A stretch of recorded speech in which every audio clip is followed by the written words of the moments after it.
오늘은 선교적 인생이 누리는 행복이라는 제목으로 말씀을 나누겠습니다. 우선 사진 한 장 보시겠습니다. 흑백 사진인데 75년 전 오늘 저런 일이 있었습니다.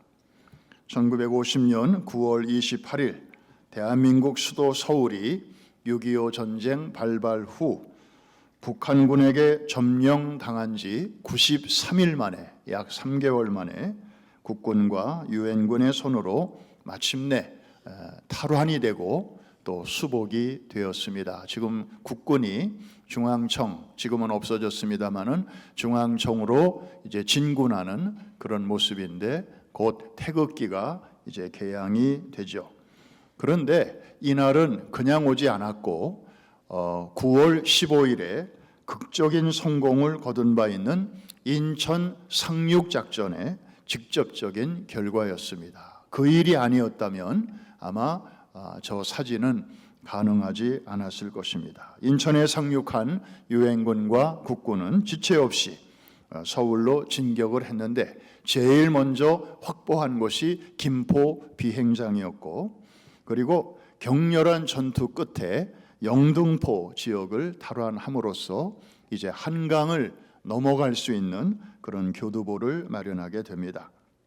필사적으로 저항하는 북한군과 연희동 그 지역을 포함한 몇몇 지역에서 아주 치열한 공방전을 벌인 끝에 마침내 국군이 저 중앙청에 태극기를 개양하게 됩니다. 이 기세를 몰아서 이제 북진을 개시했습니다마는 그 후에 뜻하지 않게 중공군의 개입으로 일사후퇴를 거쳐서 결국은 3년 만에 휴전협정을 맺은 이후에 대한민국은 전 세계에서 유일한 분단 국가로 오늘에까지 이르고 있습니다. 오늘이 9월 28일이라서 역사 속의 오늘, 오래전에 무슨 일이 있었는가를 우리가 사진을 통해서 살펴보면서 참 하나님께서 고비고비마다 이렇게 도움의 손을 통해서 그 위기를 넘기게 하시고 여기까지 오게 하셨습니다. 우리는 이런 전쟁을 보면서 또 하나의 전쟁이 있음을 또 알게 됩니다. 소위 영적 전쟁이지요. 우리가 예수 믿기 전에는 필요 없었던 전쟁인데 예수를 믿고 나니까 그때부터 우리의 현실이 되는 이런 전쟁입니다. 이 전쟁은 일반적인 전쟁과 다른 점이 몇 가지가 있습니다. 첫째, 적이 눈에 보이지를 않습니다. 세상에 이런 전쟁이 있습니까? 그래서 많은 사람들은 이 전쟁이 없다라고 그렇게 생각하고 살아갑니다. 두 번째, 이 전쟁은 전방 후방이 따로 없습니다. 그래서 넋놓고 있다가 어디서 훅 하고 들어오면 당하기가 쉬운 것입니다. 그래서 우리 주변에도 보면 아주 신앙생활 잘 하시는 분, 또 굉장히 영향력이 있는 주의 종들 가운데 어느 날 갑자기 실족하고 넘어지고 쓰러지는 일들을 종종 우리가 매스컴을 통해서 듣게 되는데 바로 전후방이 따로 없기 때문입니다. 세 번째, 이 전쟁은, 영적 전쟁은 휴전도 없고 종전도 없습니다. 언제까지? 우리 주님 다시 오실 때까지. 그래서 사탄이 역사 속에서 완전히 퇴출되기 전까지는 이 전쟁은 계속 될 것이고, 사실은 지금 이 시간에도 우리의 모임 가운데도 영적인 전쟁이 계속되고 있는 것입니다. 이 영적 전쟁은 전도와 선교라는 것을 이제 무기로 해서 하나님의 나라와 또 어둠의 세력 사이에 치열한 공방전을 말합니다. 저와 여러분은 그 전쟁의 최전선, 프론트 라인에 지금 서 있습니다.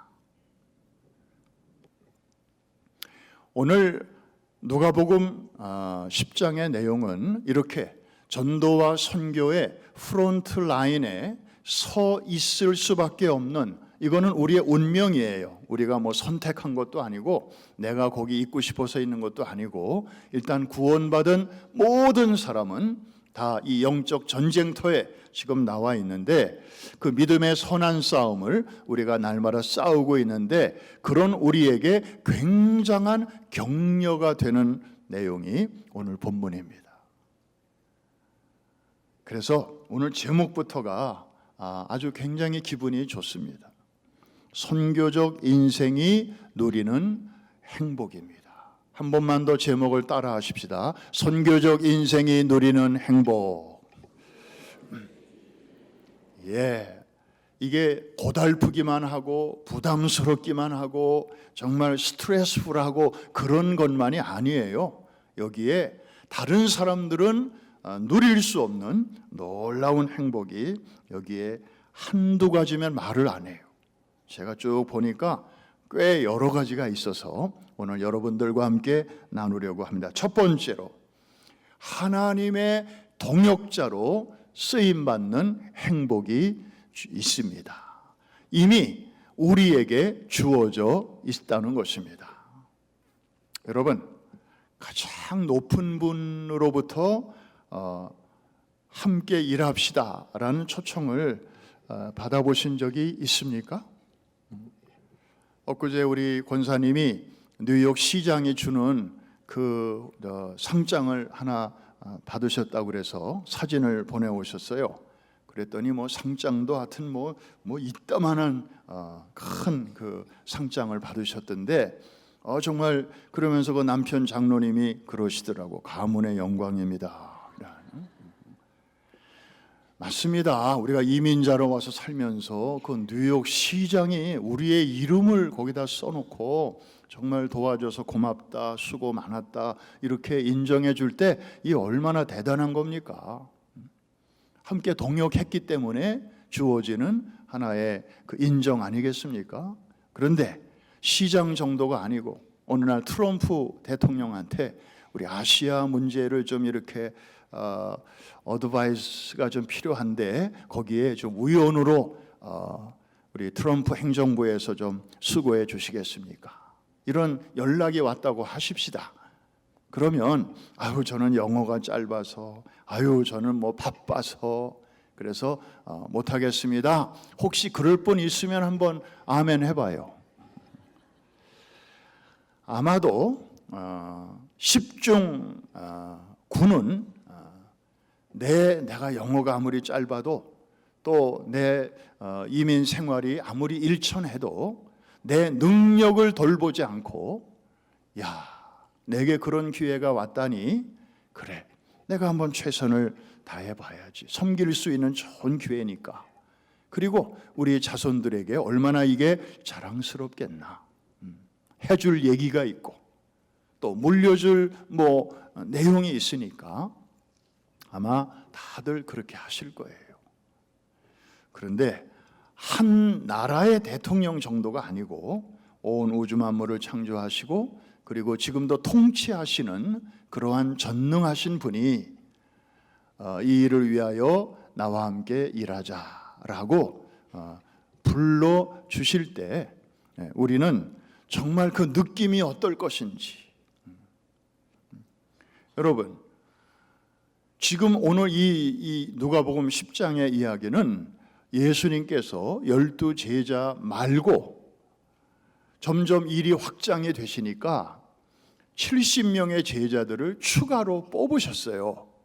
그래서 사실은 주님이 다 동네마다 다니셔야 되는데 그러실 수가 없기 때문에 이 70명을 당신 대신에 둘씩 이렇게 보내시는 장면이에요. 그래서 우리 1절 말씀 한번 같이 보십시다. 그 후에 주께서 따로 70인을 세우사 친히 가시려는 각 동네와 각 지역으로 둘씩 앞서 보내시며. 그러니까 보내시기 전에 뽑으셨다는 얘기고 부르셨다는 얘기고 그리고 그들을 보내신 거예요. 주님의 동역자로 부르신 것입니다. 주님은 오늘 70인을 보내면서 또 이런 말씀도 하셨어요.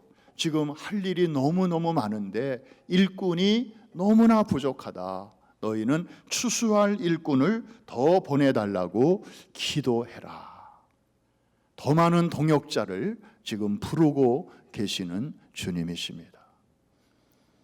이런 일을 천사에게 맡기지 아니하시고 우리에게 맡기셨거든요. 왜냐하면 천사들은 아직 타락해 본 적이 없고 따라서 구원받은 기쁨과 감격이 뭔지를 몰라요. 그런데 우리 사람은 죄악 중에 출생했고 죄를 많이 지어봤고 그러다가 어느 날 누군가가 전해준 예수의 복음을 듣고 하나님의 은혜로 구원을 받은 감격이 있는 우리들이기 때문에 그런 자들에게 하나님께서 이 부탁을 하신 것입니다. 할렐루야. 두 번째 행복은 평안을 배달하는 배달부의 행복이 우리에게 주어져 있다는 것입니다. 자, 5절과 6절을 직접 한번 먼저 읽겠습니다. 시작. 어느 집에 들어가든지 먼저 말하되 이 집이 평안할지어다 하라. 만일 평안을 받을 사람이 거기 있으면 너희의 평안이 그에게 머물 것이요 그렇지 않으면 너희에게로 돌아오리라. 굉장한 말씀입니다. 우리가 누구를 만나든지 먼저 God bless you, 평안과 축복을 전하지요. 하나님이 당신을 축복하시기를 빕니다. 그런데 그 사람이 받아들이는 경우도 있고 튕기는 경우도 있잖아요. 전도지를 줬을 때 그냥 이렇게 아무 대꾸 안 하고 그냥 받아주기만 해도 우리는 정말 좋아요. 그죠? 언젠가는 갖고 가면서 읽어볼 거니까. 그런데 어떤 사람은 받지도 않고 그리고 받자마자 보란 듯이 쓰레기통에 팍 집어넣는 사람도 있고 그리고 막 대놓고 항의하는 사람도 있고 별의별 사람들이 다 있습니다. 그럴 때 우리는 막 주눅이 들고 이러려고 내가 왔나 막 이제 그런 생각도 들 때가 있잖아요. 그리고 자꾸 다음번에 전도하러 나갈 때마다 그 상대방의 반응에 대해서 자꾸 걱정이 될 때가 있습니다. 여러분, 그게 바로 우리의 현실이거든요. 그런데 바로 그런 자들에게 하나님께서 놀라운 위로와 또 격려를 주시는 말씀이 바로 이 말씀입니다. 무슨 얘기냐 하면 너희가 평안을 전해라, 복음을 전해라, 또 축복을 전해라. 그럴 때 받아들이면 그의 운명이 지옥 갈 사람에서 천국 갈 사람으로 변하니까 감사한 일이고 할렐루야. 그런데 그가 거절하거나 배척하거나 아주 공개적으로 그것을 받아들이지 아니하면 낙심할 필요 없다. 그가 거절한 그 평안이 돌아서 유턴해가지고 너에게로 돌아올 것이니까. 할렐루야 아닙니까? 네. 복음 전하는 너희에게로 너희가 빈 평안이 돌아온다는 말씀입니다. 이게 공중으로 막 흩어져서 아무런 의미 없이 그냥 그렇게 끝나는 게 아니고 여러분이 무슨 패전으로 끝나는 것도 아니고 받아들이고 안 받아들이는 것은 여러분의 책임이 아니에요.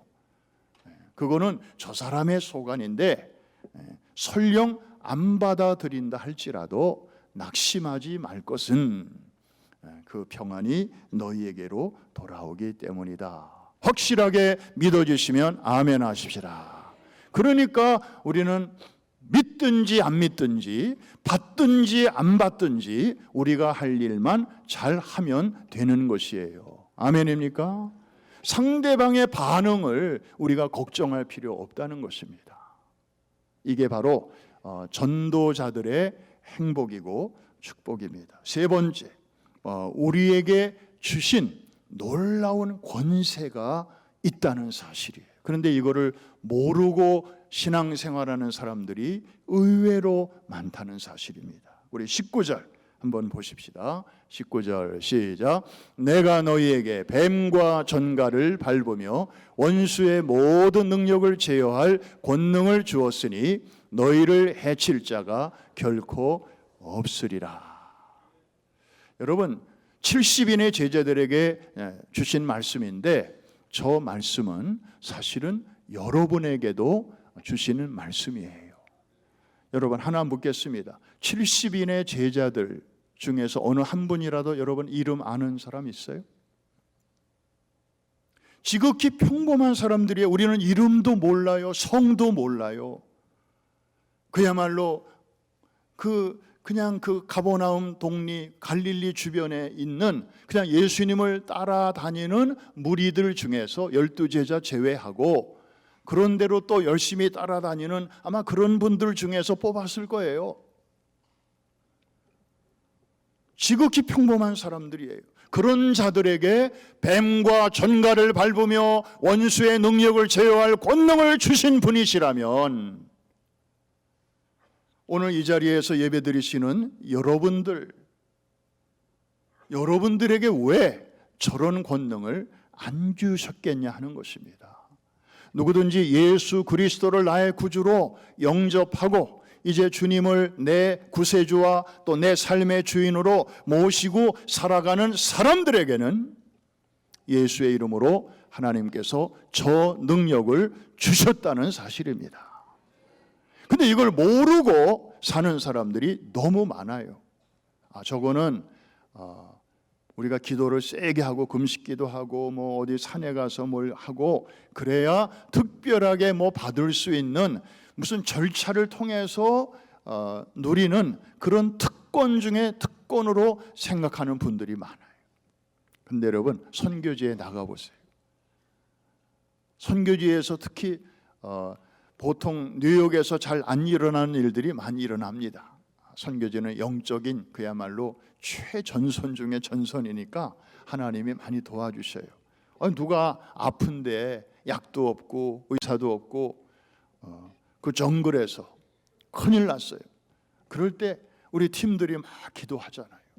그리고 오늘 아이들 스타디움에 모여서 축구 경기를 해야 되는데 우리가 이 먼 데서부터 날아갔는데 일기예보를 보니까 오늘 비가 온대. 구름이 벌써 막 끼기 시작해요. 그때 우리 선교팀들이 스타디움에 가가지고 주여 저 오늘 비가 오지 않게 하여 주옵소서. 우리 아이들이 이곳에 와서 복음을 듣고 구원받아야 되는데 날씨가 지금 도와주질 않네요. 하나님 do something 하고 막 기도를 세게 했잖아요. 그 현장에 계셨던 분들 여기 많이 계신데 그때 하나님께서 어떻게 하셨어요? 그 먹구름이 잔뜩 껴있는 가운데 요만한 그 도나스 가운데 구멍 같은 그 조그만 구멍이 나게 하셨어요. 그냥 구름으로 이렇게 메꾸어질 수밖에 없는 건데 그거는 그대로 두셨단 말이죠. 그래가지고 그 엘살바도르예요. 엘살바도르. 저는 그때 없었어요. 얘기를 들었어요. 근데 그때 공수부대 군인 아저씨들이 아이들을 즐겁게 하려고 그 공수부대원들이 이제 스타디움에 점프를 해서 착지하기로 돼 있었는데 구름이 이렇게 있으니까 못하겠다고 연락이 온 거예요. 근데 기도를 했더니 그 구멍이 있잖아요. 그래가지고 이 아저씨들이 거기로 점프를 해서 그 초록색으로 스타디움의 잔디가 보이는 그곳으로 군인들이 착륙을 하게 되었습니다. 할렐루야. 나중에 들은 얘기인데 군인 아저씨들이 착륙이 훨씬 쉬웠대요.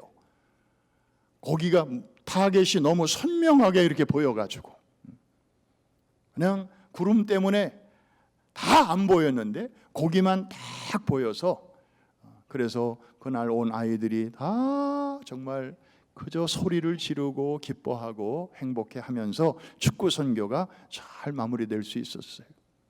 여러분 70인 평범한 사람들이에요. 여러분보다 훨씬 더 평범한 사람들이에요. 그런데 그들에게 복음 전할 부탁과 함께 사탄을 제어할 수 있는 귀신을 꼼짝 못하게 하는 그런 능력을 예수의 이름으로 주셨다면 여러분에게도 있다고 하는 사실을 믿으시기를 바랍니다. 받았는데도 모르고 산다면, 그리고 받았는데도 그것을 풀어보지도 않고 활용하지도 않고 산다면 정말 안타까운 인생이죠. 마치 작년 12월에 누군가에게서 귀한 선물을 크리스마스 선물로 받았어요. 뭐 껍데기를 보니까 보통 비싼 게 아니에요. 그래서 감사합니다 해놓고 집에 와서 장롱에다가 잘 이렇게 보관해 놓고 지금까지 풀어보지도 않는 사람이랑 똑같아요. 여러분, 미국 사람들은요, 선물을 이렇게 받으면 그 자리에서 풀어보죠. May I open it right now? 그러면 Why not? Okay? 그러면 그 자리에서 막 풀어봅니다. 그러면서 반드시 피드백을 그 사람 앞에서 합니다. 어쩌면 제가 요새 참 갖고 싶었던 건데 제가 어떻게 말씀도 안 드렸는데 이렇게 딱 마음에 드는 선물을 하셨어요. 그러면 준 사람이 얼마나 기뻐요. 우리에게 이렇게 놀라운 영적인 권세를 주셨어요. 여러분이 기도해도 귀신 떠나가요. 할렐루야. 여러분이 기도해도 병이 낫습니다. 할렐루야. 우리 평신도 목회로 패러다임을 바꾼 지가 20년이 넘었잖아요. 옛날에는 교역자들이 꼭 가서 신방하고, 우리 올로 목사님 저 한국에서 목회하시던 그곳에 이번에 한 50여 년 만에 가셨다고 그러잖아요. 그때 교인이 그 장로님으로 남아 계시대요. 근데 그 당시 그 음성이죠, 충북 음성, 그 우리 올로 목사님 그 당시 전도사 시절 그때 신방을 어떤 신방도 하셨는가 하면은 돼지가 새끼를 낳을 때 와서 기도해 달라고. 아니, 한국의 문화가 그래요. 이렇게 돼지가 새끼를 낳아도 주의 종을 초청해다가 그렇게 기도를 받고, 하여튼 뭐 애기 낳으면 낳다고, 100일이면 100일이라고, 돌이면 돌이라고. 그래서 한국의 목회자들은 정말 바빠요. 뭐 찾아갈 일도 많고 뭐 기도해 줄 일도 많고. 근데 그러다 보니까 이 모든 일은 주의 종들이 해야 돼. 우리는 그냥 그 기도를 받고 이제 이런 어떤 패러다임이 굳게 잡혀 있었던 것인데, 우리 교회가 과감하게 평신도 목회로 그렇게 전환을 해서 지금까지 오고 있습니다. 다른 교회는 몰라도 우리 교회는 더욱더 우리 복음 전도자들에게 주신 이 놀라운 하늘의 능력과 은사와 특권이 우리에게 주어져 있다는 사실을 믿으시기를 주님의 이름으로 축복합니다. 그리고 그것을 예수의 이름으로 빨리 풀고 이 물건을 사용하고, 그럴 때 모든 자들에게 행복이 되고 그것을 우리에게 맡기시고 주신 분에게도 기쁨을 드리는 우리 모두가 될 수 있기를 주의 이름으로 축복합니다. 네 번째, 이 행복. 제자들이 흩어져서 전도를 하고 돌아왔어요. 주님에게 보고를 합니다. 놀라운 그 프레이즈 리포트를 합니다. 어떤 보고를 하는지 17절, 70인이 기뻐하며 돌아와 이르되 주여 주의 이름이면 귀신들도 우리에게 항복하더이다. 뭐 신이 나가지고 주여 제가 이 동네에 갔는데요, 주의 이름으로 기도했는데 병자가 낫습디다. 그래, 저는 저 동네에 갔는데요, 주의 이름으로 기도했는데 귀신 들린 자가 귀신이 떠나갑디다. 온 가족들이 얼마나 행복해하는지 몰라요. 막 저요 하면서 제자들이 경쟁적으로 보고를 하고 있을 때 주님께서 하신 말씀이 있습니다. 20절입니다. 20절 다 같이 시작. 그러나 귀신들이 너희에게 항복하는 것으로 기뻐하지 말고 너희의 이름이 하늘에 기록된 것으로 기뻐하라. 우리가 예수의 이름으로 사역할 때 놀라운 역사가 나타나는 거, 그거 기쁜 일이죠. 그러나 비교할 수 없는 더 기쁜 일이 있다는 것입니다. 그것은 바로 우리의 이름이 하늘에 기록된 것. 기록되지 않은 사람에게서 그런 역사가 나타날 수가 없기 때문이기도 하고, 또 저렇게 뭐 병자가 낫고 귀신이 떠나가고 하는 것은 그래봤자 지상에서만 필요한 일이에요. 천국 가면은 다시는 일어나지 않는 일이에요. 우리가 여기서나 전도하고 여기서 선교하고 여기서나 이렇게 설교하지, 우리가 천국 간 이후에도 또 제가 주일을 설교 준비할 일이 있겠습니까? 저는 그런 면에서 빨리 천국 가고 싶어요. 다 여기서만 필요한 것입니다. 그런데 우리의 이름이 하늘의 책에, 생명책에 기록이 됐다고 하는 이 팩트는 지상에서만 필요한 것이 아니고 지상에서 천국까지 이어지는 것이고 시간에서 영원까지 연결되는 영원한 축복이요 행복이기 때문입니다. 우리는 doing에 관심을 자꾸 갖지만 주님은 doing, 어떤 행위 이전에 좀 더 근본적인 것, being, 즉 우리의 신분에 더 초점을 맞추고 계십니다. 우리가 어둠의 자식이었고 마귀의 노예였는데 이제 복음의 능력으로 말미암아 어둠에서 빛으로, 사단의 권세에서 하나님의 나라로 우리의 영원한 호적이 옮겨졌음을 인하여 기뻐하라고 우리에게 말씀하시는 것입니다. 할렐루야. 여러분의 이름이 하늘의 생명책에 기록되어 있는 것으로 행복해 하시는 오늘 하루 되시기를 주의 이름으로 축복합니다. 마지막으로 다른 사람에게는 보이지 않는 영적 세계가 열리는 축복을 우리 복음 전도자에게 허락해 주셨습니다. 23절과 24절인데 우리 한번 연결해서 먼저 같이 읽어보겠습니다. 시작.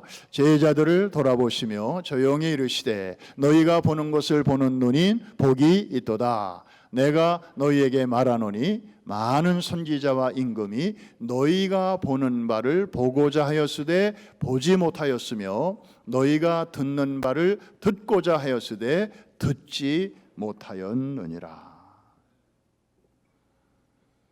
똑같이 눈을 뜨고 보는데도 보는 사람이 있고 또 못 보는 사람이 있다는 것입니다. 보이는 사람이 있고 아무리 애를 써도 안 보이는 그런 사람이 있다는 것이죠. 우리는 몇 차례 거리 전도를 통해서 현장이 주는 그 온도와 또 은혜가 있음을 알게 되었습니다. 이번에 이 가까운데 거리 전도 나가신 우리 집사님, 권사님들이 끝난 다음에 그런 얘기를 저한테 해주셨어요. 목사님, 여기 거리에 나오기 전에는 조금 긴장도 되고 또 좀 걱정도 되고 그랬는데 막상 나와서 이렇게 해보니까 너무 좋아요. 저 사람에게도 복음 전해서 좋지만 나 자신에게 굉장히 유익해요. 내 잠자고 있던 영혼이 좀 이렇게 깨어나는 것 같아요. 그리고 영혼에 대한 컴패션, 그 관심과 그 민망히 여기는 마음, 예수님의 마음을 조금 더 알 것 같아요. 그러면서 결론이 이렇게 좋은 거를 그냥 1년에 한 번 이렇게 하지 말고 앞으로 좀 우리 교회만이라도 자주 했으면 좋겠어요.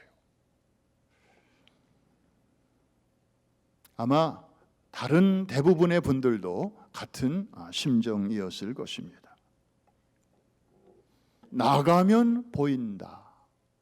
그러니까 전도에 무관심했던 분들도 믿음으로 순종하고 나가서 복음을 전하다 보면 이제 막 한 사람 보이고 또 한 사람 보이고 막 보이고 이렇게 잘 받아들이는 사람도 보이고 막 거절하고 전도지 팽개치고 막 면전에서 막 소리 지르고 그런 사람들의 영혼이 보인다는 거예요. 불쌍히 여기지는 마음, 민망히 여기는 마음, 가련한 마음.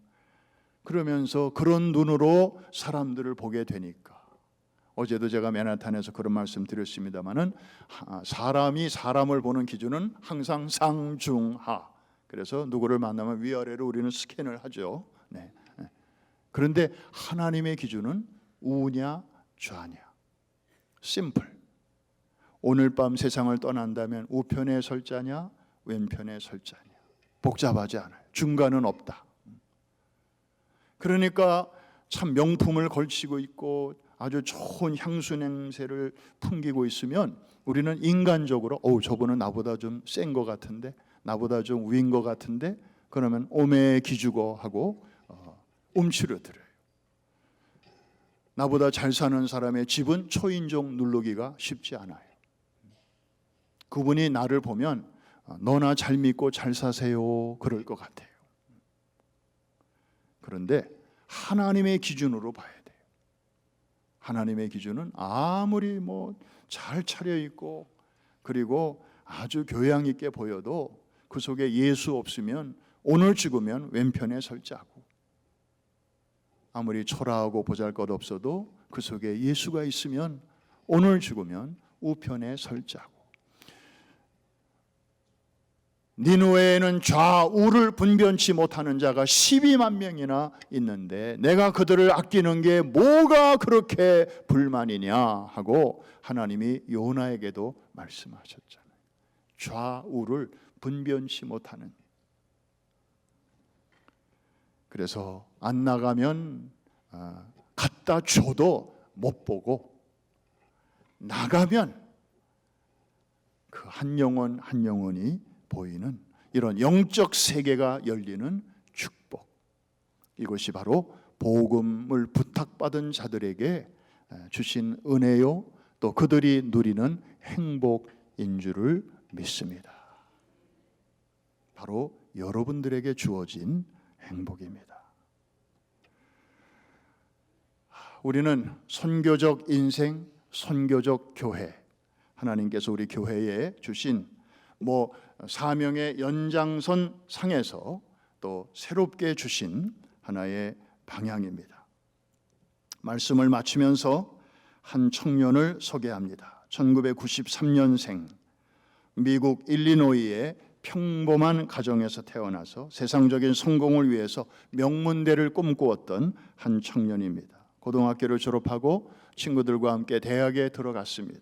그런데 들어가 보니 세속주의와 인본주의의 거센 쓰나미 앞에서 너도 나도 무력하게 떠밀려가는 젊은이들을 바라보면서 탄식하고 있을 때 다음 세대들을 깨우라, 이런 소명을 하나님께로부터 받게 됩니다.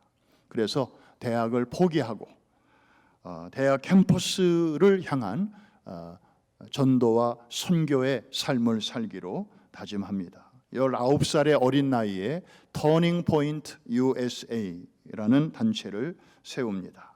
그래서 청년들에게 자유와 책임 그리고 성경적 가치가 왜 중요한가를 담대하게 외쳤습니다. 강연장에서, 방송에서, 팟캐스트를 통해서 이 복음의 향기를 끊임없이 이제 흘려 보냈습니다. 이 청년에게는 겨우 고교 졸업장밖에 없지만 거기에 기죽지 않고 캠퍼스에 들어가서 그 머리 좋은 대학생들과 토론을 하면서 이제 기독교의 복음이 왜 참인지를 그들에게 담대히 증거했고, 그래서 불과 몇 년 사이에 미 전국 대학에 3,000개가 넘는 이 터닝 포인트 지부가 세워지게 되었습니다. 그러다가 지난 9월 10일 유타의 한 캠퍼스 집회에서 총격으로 생을 마감합니다. 그의 이름은 여러분들이 잘 아시는 대로 찰리 코크. 불과 32세의 짧은 삶을 살다가 그는 하나님 품으로 갑니다. 사랑하는 아내와 어린 두 자녀를 남긴 채 강연 도중에 총을 맞아 숨진 미국의 한 크리스천 보수 청년 활동가를 놓고 사람들의 의견은 갈라졌습니다. 애도하는 이들도 많았지만 그 애도하는 사람들을 조롱하는 이들도 또한 많았습니다. 추모의 열기만 있는 것이 아니라 증오와 분열의 그런 기운도 만만치 않았습니다. 그 정도로 미국 사회도 지금 이념적 갈등으로 고민을 하고 있는 것이고 대한민국도 마찬가지이죠.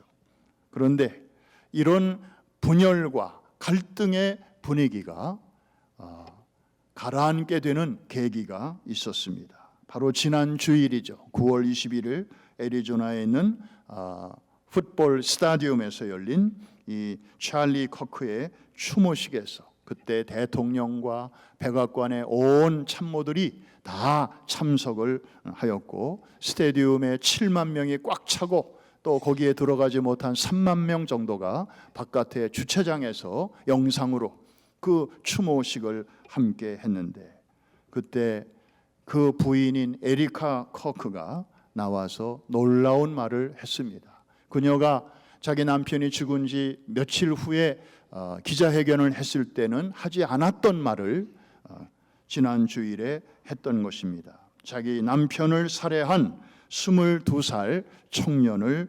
용서한다고 선포를 한 것입니다.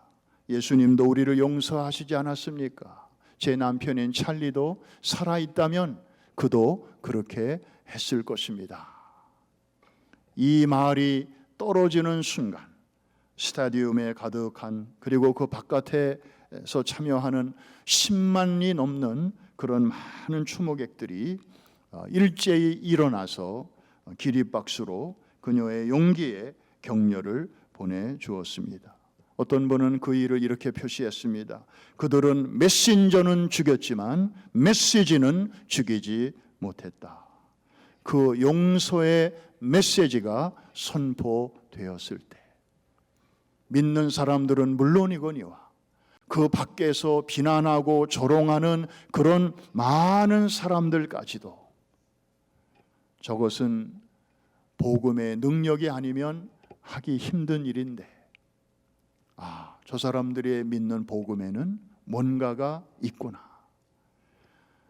비로소 기독교 복음의 그 핵심을 많은 사람들이 이해하는 전도의 계기 또 선교의 채널이 되었습니다. 여러분, 미국의 젊은이들이 깨어나고 있습니다. 하나님의 선교는 이렇게 한 사람의 죽음을 통해서도 너무나 멋지게 아름답게 일어나고 있습니다. 한 알의 밀이 땅에 떨어져 죽지 아니하면 한 알 그대로 있고 죽으면 많은 열매를 맺느니라.